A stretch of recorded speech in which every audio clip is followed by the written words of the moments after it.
The Indiana Fever are exactly one terrible front office decision away from completely destroying the Caitlin Clark era before they even win a championship. The WNBA Expansion Draft is officially here, and fans are absolutely losing their minds, panicking over which players the Fever need to fiercely protect. A prediction? If the Indiana Fever don't do this, they are like, you fire the front office on the spot.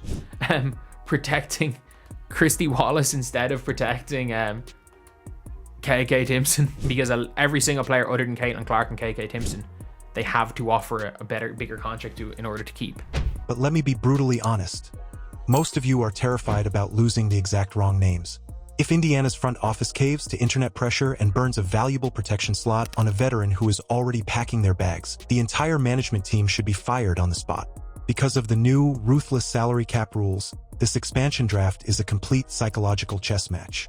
Today, we are exposing the absolute undeniable roster locks, the shocking players the Fever are secretly praying get stolen, and why everything you think you know about this draft is completely wrong.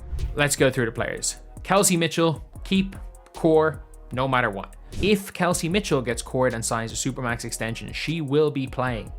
Or cored and signed a supermax, she will be playing for the Indiana Fever. She could still be traded, but the second Kelsey Mitchell puts pen to paper on a supermax deal, she is going to be a member of the Indiana Fever. Let's start with the absolute non-negotiables. Caitlin Clark, Aliyah Boston, and Lexie Hull are guaranteed locks. But the massive domino everyone is sweating over is Kelsey Mitchell. Stop panicking. The Fever are going to core Kelsey Mitchell, and the second she signs her new supermax extension, she is completely untouchable. You literally cannot trade a cored supermax player under the new CBA. She is staying in Indiana. On the flip side, veteran unrestricted free agents like Natasha Howard are completely off the table. And the Fever, and Alyssa Smith was so bad, the Fever had to give up a first round pick to get rid of her. I don't think the Indiana Fever are going to keep her because I think she's going to get... I actually think a team is going to pay Natasha Howard about 800, 900k. It's just not going to be the Fever. Like, her impact outside of the Commissioner's Cup final was an equivalent of Alyssa Smith's impact. Howard is going to demand massive money in free agency elsewhere, and her on-court impact last season was shockingly identical to Alyssa Smith, a player the Fever just had to attach a first-round draft pick to just to get rid of. Then there is the ridiculous debate surrounding Sophie Cunningham.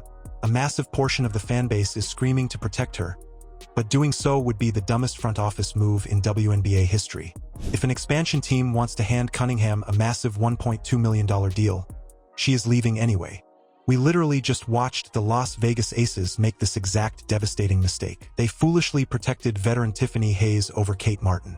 The Valkyries drafted Kate Martin anyway, and then Golden State poached Tiffany Hayes with a max contract in free agency.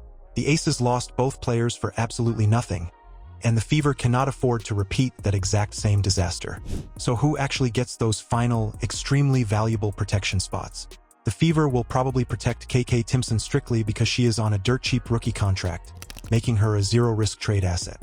But if it were up to me, I am absolutely protecting Chloe Bibby instead. Bibby actually flashed elite, gritty defense last season, especially against Phoenix. Sure, Stephanie White inexplicably buried her on the bench after one rough defensive sequence guarding Paige Buchers, but Bibby is exactly the type of high-upside spark plug that expansion teams are desperately hunting for.